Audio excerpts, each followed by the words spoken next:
কিন্তু আজকেও দেখেন প্রধানমন্ত্রী কিন্তু একটা কথা বলেছে যে তাদের সাথে মানে এটাকে গোপনে হোক প্রকাশ্যে হোক আহ, রাজনীতি চলছে বা তাদের বিরুদ্ধে ষড়যন্ত্র করা হচ্ছে।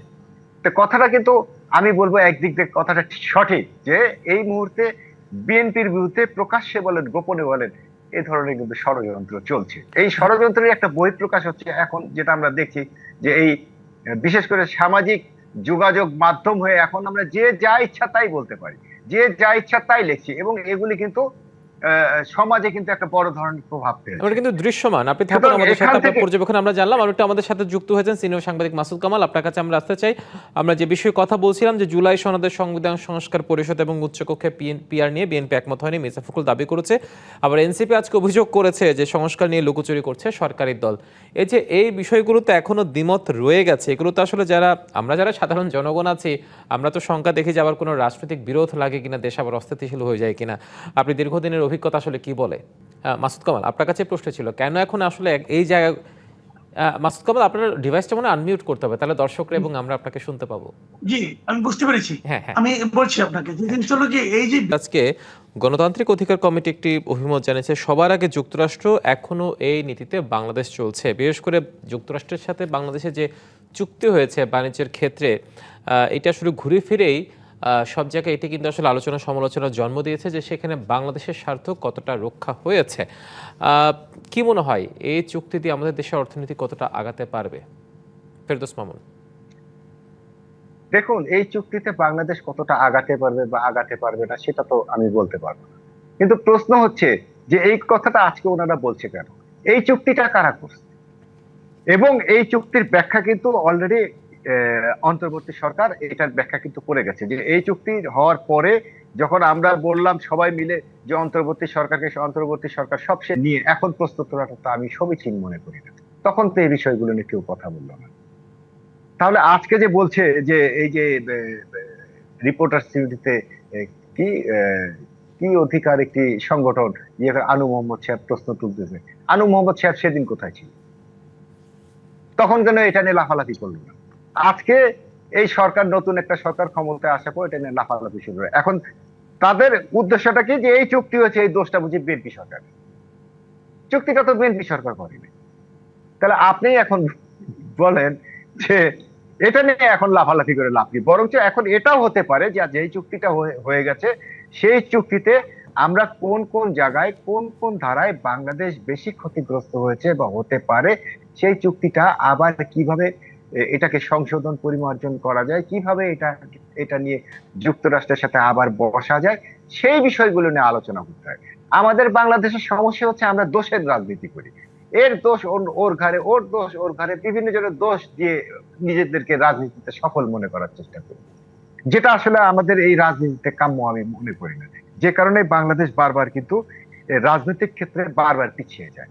সুতরাং আমাদের ওনাদের উচিত বলা যে কোন কোন পয়েন্টে আমরা আসলে এই চুক্তিতে বাংলাদেশের স্বার্থহানি হয়েছে, কতখানি স্বার্থহানি হয়েছে, কতখানি ক্ষতিগ্রস্ত হয়েছে, সেগুলি স্পেসিফিক দেখানোর পরে বলুক যে সরকারের কাছে তারা প্রস্তাব দেখ যে আমাদের এই চুক্তিতে এই সমস্যা অন্তর্বর্তী সরকার করে গেছে, আপনারা এটা কিভাবে সমাধান করবেন, কিভাবে যুক্তরাষ্ট্রের সাথে বসবেন, বসে এটার একটা সমাধান করেন। নিশ্চয়ই, অত্যন্ত দারুণভাবে আপনি বলেছেন, আপনার পর্যবেক্ষণটা আসলে তুলে ধরেছেন যে যখন চুক্তি হয়েছিল তখন সব স্টেক হোল্ডারের সাথে, পলিটিক্যাল স্টেক হোল্ডারের সাথে তারা তো বসেছিল। মাসুদ কামাল, যদি তাই হয়ে থাকে, অন্তর্বর্তী সরকারের বিবৃতি অনুযায়ী যদি সব রাজনৈতিক দলগুলোর সাথে বসেই থাকে, তাহলে এই কথাগুলো আসলে এখন আসলো কেন, বা এগুলো আসলে গুরুত্ব কতটা বহন করে? না, অন্তর্বর্তীকালীন সরকার সবার সঙ্গে বসেছিল এটা আমি মনে করি না। মনে করি না এই কারণে জামাতের যিনি আপনার আমির আছেন, উনি তো সরাসরি বলেছেন যে ওনাদের সঙ্গে অন্তর্বর্তী সরকার বসেনি। উনি বলেছেন, স্টেট বলেছেন। এবং উনি বলার পর ওটার কিন্তু কোনো প্রতিবাদ খলিল সাহেব অথবা অন্য কাউকে আমি করতে শুনি। বিএনপি এটা নিয়ে কোনো কথা বলেনি। বিএনপির ভূমিকা এখানে আমার কাছে মনে হয়েছে রহস্যজনক। কেন বিএনপি অস্বীকার করছে না অথবা স্বীকার করছে না? যদি বিএনপি বসে থাকে তাহলে বিএনপিকে ব্যাখ্যা করতে হবে যে কেন তারা সম্মতি দিয়েছিল। আর যদি বসে না থাকে তাহলে যদি বিএনপি মতামত তারা না নিয়ে থাকে, বিএনপি বলা উচিত যে এই চুক্তির সম্পর্কে আমরা কিছু জানি না, আমাদেরকে জানানো হয়নি, কোনো এখতিয়ার দেওয়া হয় নাই, পুরো দেশের জন্য ক্ষতিকর এরকম একটা চুক্তি সম্পাদন করার, এবং তারা তড়িঘড়ি করে নির্বাচনের ঠিক 3 দিন আগে এই কাজটা করেছে। এবং এই চুক্তিটা এরই মধ্যে বিভিন্ন মিডিয়ার মাধ্যমে প্রকাশ্যে চলে এসেছে। এই চুক্তি যদি আপনি পড়েন ভাই, আপনার ঘুম হারাম হয়ে যাবে। এটা কোনো চুক্তি হলো? আমরা যে বলি যে বঙ্গবন্ধু আমলে আওয়ামী লীগ সরকার ভারতের সঙ্গে একটা 25 বছরের গোলামী চুক্তি করেছিল, এটা আমরা বলি। কিন্তু আপনি যদি গোলামী চুক্তি, তথাকথিত গোলামী চুক্তি আর এই যুক্তরাষ্ট্রের সঙ্গে বাণিজ্য চুক্তিকে পাশাপাশি রেখে দেখেন, তাহলে আপনার কাছে মনে হবে ওই 25 বছরের চুক্তি এটার কাছে নবজাতক শিশু। আপনি করেছেনটা কি? আমি একটা সিম্পল দুটো উদাহরণ দেবো মাত্র। দেখেন, আমাদের শেখ হাসিনার সবচেয়ে বড় প্রজেক্ট কোনটা ছিল বলেন তো? পদ্মা সেতু। সেই পদ্মা সেতুর টোটাল ব্যয় কত? 35,000 কোটি টাকা মতো, এরকম কম বেশি এরকমের কাছাকাছি। আর এই যে একমাত্র কয়েকটা বোয়িং কিনবে ইয়ের কাছ থেকে, আমেরিকার কাছ থেকে, যে চুক্তিটা 2 দিন আগে হয়ে গেল 45,000 কোটি টাকা। 14টা বই আলোচনা হবে না? 14টা বই, এটা আপনার খলিল সাহেব মনে করলেন আর হয়ে গেল?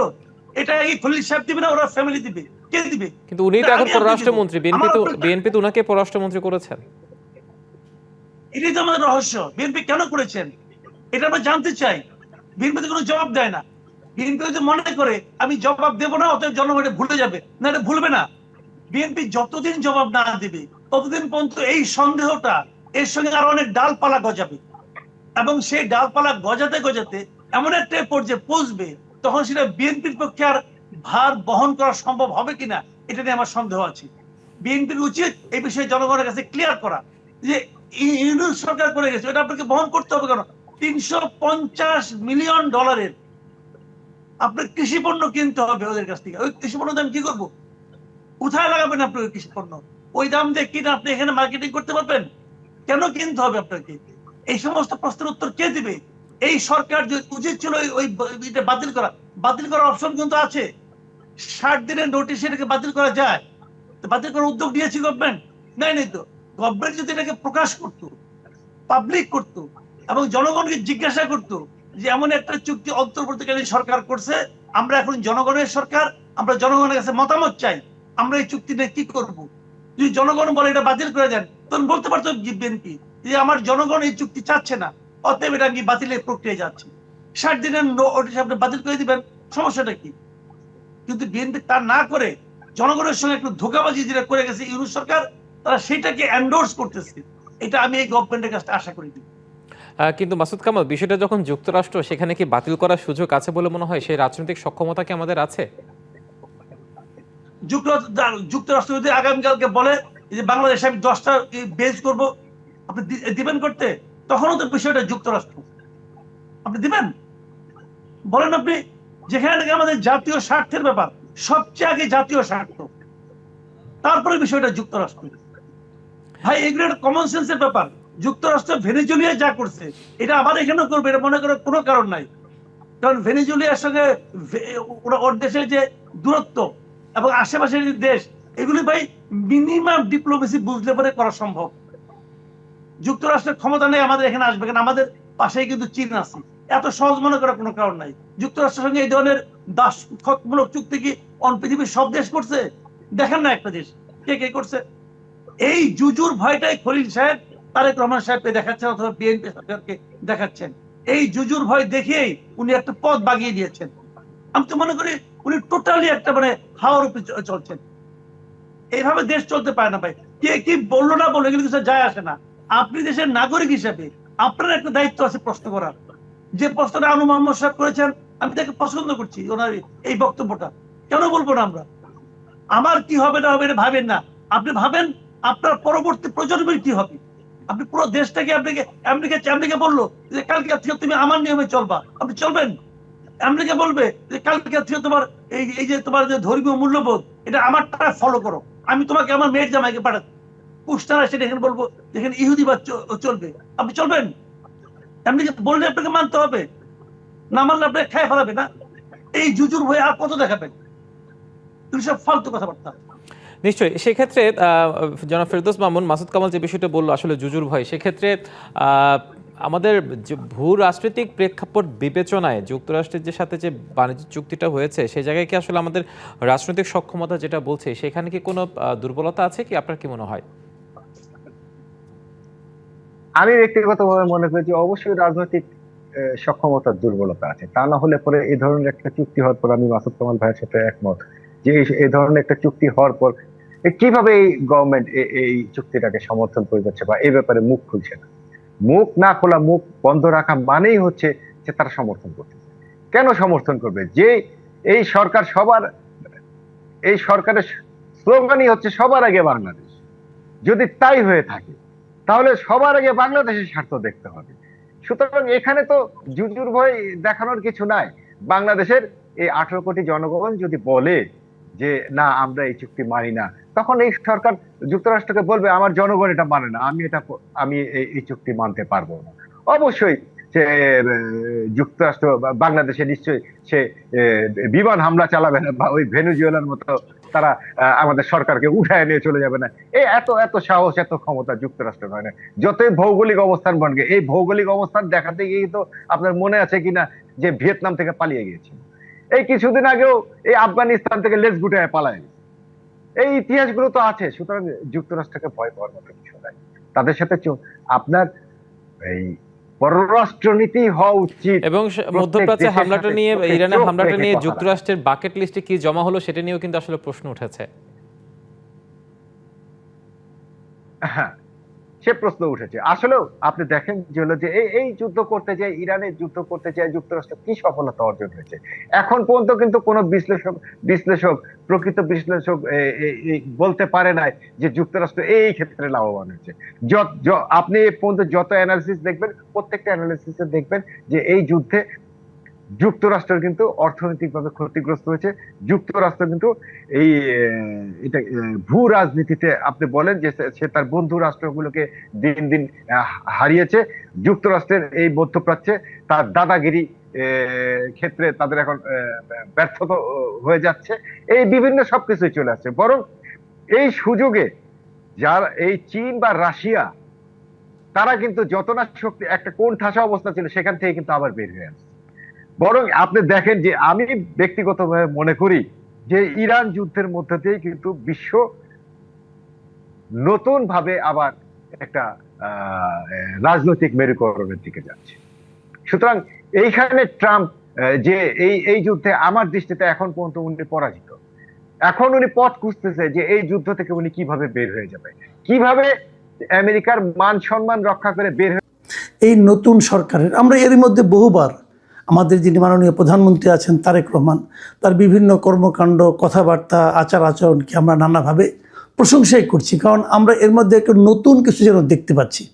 কিন্তু যে প্রশ্নটা আমি শুরু থেকে করে আসছি সেটা হলো যে প্রধানমন্ত্রী যেভাবে চলছেন, তিনি যেভাবে ভাবছেন, তিনি যা করতে চাইছেন, তার সঙ্গে যারা আছেন মানে তার ক্যাবিনেটে অন্য যারা সদস্য, তারা কি প্রধানমন্ত্রীকে ঠিকঠাক মতো ফলো করতে পারছেন? আমি দুটো ঘটনার কথা বলবো। প্রথমত একটা ঘটনা, দুদিন আগে চট্টগ্রামে একটা ব্যাপক জলাবদ্ধতা হয়। এই জলাবদ্ধতার নিউজ আমরা দেখেছি। দুদিন আগে আমি প্রথম আলোতে একটা নিউজ দেখলাম যে মাত্র 10-15 মিনিটের মধ্যে একটা খাবারের দোকান কীভাবে নষ্ট হয়ে গেল। অনেক রেস্টুরেন্ট ছিল, দ্রুত বেগে পানি আসলো, ফ্রিজগুলো ডুবে গেল এবং ফ্রিজগুলো নষ্ট হয়ে গেল, সব প্রত্যেকটা জিনিস নষ্ট হয়ে গিয়েছে ওখানে। এবং তার ছবি এবং ওখানে যারা ছিলেন তাদের বক্তব্য ছাপা হলো। জলাবদ্ধতা কীভাবে চট্টগ্রামে হয়? চট্টগ্রামে জলাবদ্ধতার সঙ্গে দেশের 8-10টা শহরে জলাবদ্ধতা কিন্তু এক করলে চলবে না। এখানকার জলাবদ্ধতা অনেক দিনের একটা সমস্যা এবং সেই সমস্যাটার কখনোই কোনো সরকার সেটাকে লাগসইভাবে মানে সবাইকে মিলে সমন্বিতভাবে তার সমাধানের চেষ্টা করেছেন এরকমটা আমার মনে হয় নাই। এর মধ্যে হাজার হাজার কোটি টাকা এই জলাবদ্ধতা নিরসনের জন্য ব্যয়ও হয়ে গেছে। এখনও একটা প্রকল্প চলছে, প্রায় 12,000 কোটি টাকার প্রকল্প। আগের সরকার করেছিল, আর্মি সেটাকে এক্সিকিউট করছে, কি হচ্ছে না হচ্ছে। এবং এবার সর্বশেষ যে জলাবদ্ধতা হলো, এটা বলা হচ্ছে যে নতুন যেটা করা হচ্ছে, যে খাল খনন করা হচ্ছে, সেখানে ওই খালের খননের জন্য যে বাঁধগুলি করা হয়েছিল সেই বাঁধগুলি ঠিকঠাক মতো কেটে দেওয়া হয়নি বলে নাকি আরও বেশি হয়েছে। যাই হোক, এগুলো অনেক রকম বক্তব্য আছে। এসব ঘটনা যখন জানা গেল, তখন জাতীয় সংসদে দাঁড়িয়ে আমাদের প্রধানমন্ত্রী নিজে চট্টগ্রামবাসীর কাছে দুঃখ প্রকাশ করলেন বললেন যে আমার সরকার এটা পারেনি, এই জন্য আমি দুঃখিত। এবং তারপর তিনি স্থানীয় সরকার মন্ত্রণালয়ে যিনি প্রতিমন্ত্রী আছেন মীর শাহ আলম, তাকে পাঠালেন যে আপনি যে একটু দেখে আসুন সরেজমিনে কী অবস্থা, সমাধান কি করা যায়। এই ভদ্রলোক যে ওখানে কি করলেন, এই ভদ্রলোক যে বললেন যে ওইটা সব নাকি জলাবদ্ধতা যত খবর পাওয়া যাচ্ছে সব নাকি বানোয়াট খবর। তাহলে প্রধানমন্ত্রীর দুঃখ কি এই বানোয়াট তথ্যের উপর ভিত্তি করে? খেয়াল করুন, চট্টগ্রামের একাধিক এমপি বলেছেন জলাবদ্ধতা হচ্ছে, আর আমাদের স্থানীয় সরকার প্রতিমন্ত্রী বলছেন পুরো ঘটনায় নাকি বানোয়াট। উনি এমনও ইঙ্গিত করেছেন যে সমস্ত ছবি দেখানো হয়েছে সেটা নাকি আরও 2-3 বছর আগের ছবি। মানে একটা লোক যদি কতটা ওনার আমি কি বলবো এটাকে, গোয়ার টাইপের লোক হলে পরে, আত্মম্ভরি টাইপের লোক হলে পরে এই ধরনের কথা বলতে পারেন। তাবৎ মিডিয়ায় যে সমস্ত খবর ছাপা হলো সব ফালতু, সব বানোয়াট, প্রতিমন্ত্রী সাহেব একাই ঠিক। এবং উনি এসে আবার সেটা দম্ভের সাথে বললেন সংসদে যেগুলো সব বানোয়াট খবর। এবং ওখানে থাকাকালীন তিনি বললেন যে এটা তো আসলে জলাবদ্ধতা নয়, এটা জলজট, নতুন এক সংজ্ঞা দিয়ে আসলেন। ভাই, চট্টগ্রাম সম্পর্কে ধারণা না নিয়ে আপনি চট্টগ্রামে যাওয়াই ঠিক হয় নাই। দেশের অন্য অন্য শহরের জলাবদ্ধতা, অন্য অন্য এলাকার জলাবদ্ধতার সঙ্গে চট্টগ্রামের জলাবদ্ধতার একটা পার্থক্য আছে। এখানে এসে জোয়ারের পানিও যুক্ত হয়, কারণ পাশেই সমুদ্র, এবং জোয়ারের পানি যুক্ত হয় বলে ওটা কিন্তু দিনে দিনে আবার চলেও যায়। ধরেন আপনার 8-9 ঘন্টা 10 ঘন্টা থাকলো, এতেই কিন্তু যা ক্ষতি হবার হয়ে যায়, আবার পরের দিন আসে। এগুলো আপনাকে বুঝতে হবে। এতটুকু বোঝার ক্ষমতা না থাকা সত্ত্বেও আপনি ওখানে যে সমস্ত ঘটনা করেছেন, চট্টগ্রামের মানুষকে আসলে আপনি অপমান করেছেন। এই ব্যাপারে আপনার এই সমস্ত বক্তব্যের প্রেক্ষিতে চট্টগ্রামেরই কয়েকজন লোক আমি কিছু মন্তব্য পেলাম। একজন নগর পরিকল্পনাবিদ, একজন, আমি একটা দৈনিক সমকালে একটা রিপোর্ট দেখলাম, সেখানে নগর পরিকল্পনাবিদ প্রকৌশলী দেলোয়ার মজুমদারের ওনাকে অনেক কোট করেছেন পত্রিকাটা। এবং সেখানে এই নগর পরিকল্পনাবিদ বলেছেন, আমি কোট আনকোট পড়ে শোনাই, যে প্রতিমন্ত্রী মীর শাহ আলম আসলে চট্টগ্রামের মানুষকে অপমান করার জন্য এসেছেন। যেখানে প্রধানমন্ত্রী জলবদ্ধতার জন্য দুঃখ প্রকাশ করলেন, সেখানে প্রতিমন্ত্রী উল্টো কথা বললেন। তিনি তো চট্টগ্রামে মানুষের দুঃখ দুর্দশা নিয়ে উপহাস করলেন। ভাবুন একবার, সেখানে একটা অনুষ্ঠানে কথা বলার সময় মেয়র শাহাদত যখন কথা বলতে চাইছিলেন, তখন প্রতিমন্ত্রী তাকে থামিয়ে দিলেন, এবং তারপর সিডিএ চেয়ারম্যানের সঙ্গে নাকি তিনি দুর্ব্যবহার করেছেন।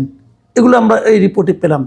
এবং এই দেলোয়ার মজুমদার আরও বলেছেন প্রকৌশলী, যে কারোর সঙ্গে দুর্ব্যবহার বা জলাবদ্ধতাকে অস্বীকার করলে তো সমস্যার সমাধান হবে না। সংকটটা কোথায় সেটা দেখতে হবে। 8 বছরেও কেন সিডিএর মেগা জলবদ্ধতা প্রকল্প শেষ হলো না, সেসব দেখা দরকার। এখন প্রতিমন্ত্রী সেসব না করে জলাবদ্ধতার নতুন সংজ্ঞা দিলে তো হবে না।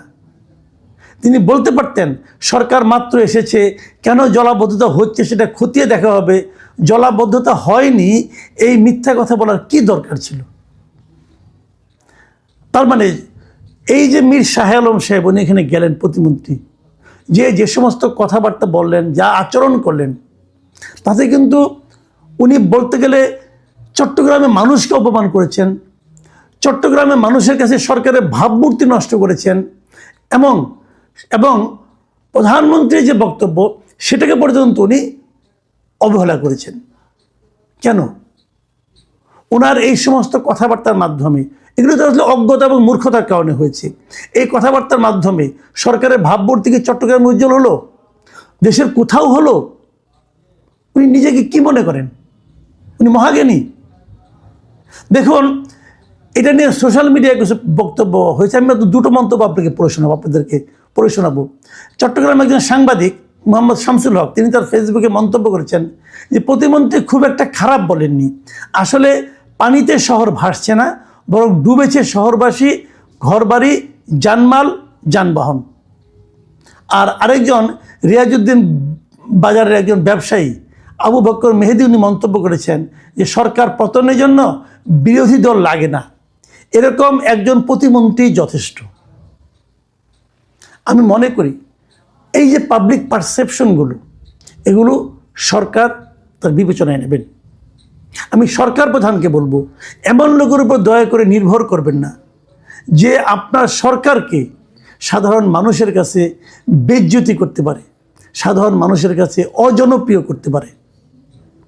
আর মীর শাহ আলম সাহেবকে বলবো, ভাই জানি আপনার বাড়ি বগুড়ায়, আপনি প্রধানমন্ত্রীর খুবই কাছের লোক, কিন্তু একটা কথা মাথায় রাখবেন, আপনি কতদিন টিকবেন কি টিকবেন না এটা নির্ভর করবে আপনার বাড়ি কোথায় তার উপর না, নির্ভর করবে আপনার মেধা কতটুকু, আপনি মানুষকে কতটুকু সম্মান করতে পারেন, এবং কতটুকু সরকারের যে লক্ষ্য, সরকারের যে দৃষ্টিভঙ্গি, তার প্রতিফলন যদি আপনার কথায় উঠে আসে, তার উপর নির্ভর করবে আপনার স্থায়িত্ব, আপনার জনপ্রিয়তা।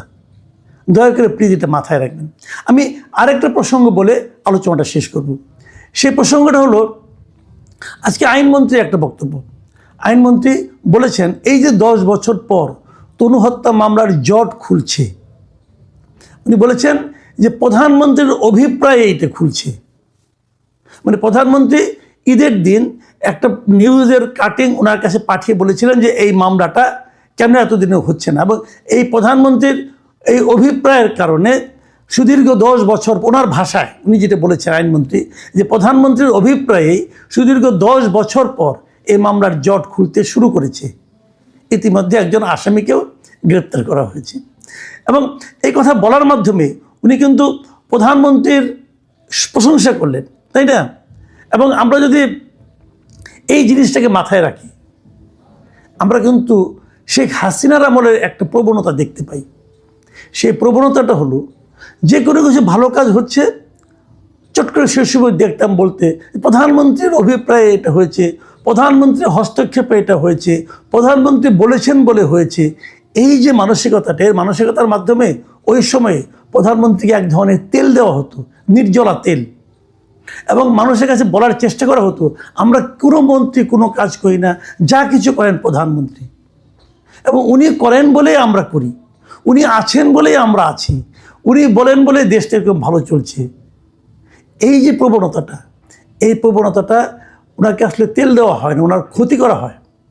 দেখুন আরেকটা মামলা, যেমন আমি একটা কথা বলি, আমাদের প্রফেশনে একটা মামলা আছে যে আমাদের সাগর রুনিকে হত্যা করা হয়েছে, সেটা তো আজকে 1 দশকের 1 যুগেরও বেশি সময় হয়ে গেল। এখন আমরা কি বলবো এটার মধ্যে প্রধানমন্ত্রী হাত দেন? যদি এই মামলার মীমাংসা না হয় তাহলে আমরা কি বলবো প্রধানমন্ত্রী হাত দেন নাই বলে, প্রধানমন্ত্রী অভিপ্রায় ব্যক্ত করেননি বলে এই মামলার সমাধান হয়নি? এটা আমরা বলবো? প্রধানমন্ত্রী যখন অন্য কোনো মন্ত্রণালয়ের একটা বিষয়ে অভিপ্রায় ব্যক্ত করেন, তখন বুঝতে হবে প্রধানমন্ত্রী আসলে ওই মন্ত্রণালয়ের কর্মপদ্ধতির ব্যাপারে অসন্তোষ প্রকাশ করলেন।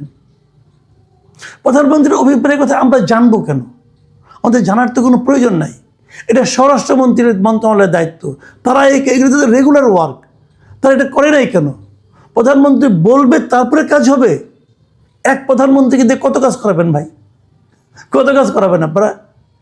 নিজেরা পারেন না, কিছু একটা হলে প্রধানমন্ত্রী চেয়েছেন, আপনি প্রধানমন্ত্রীকে তেল দিলেন নাকি ওনাকে ডুবানোর চেষ্টা করছেন?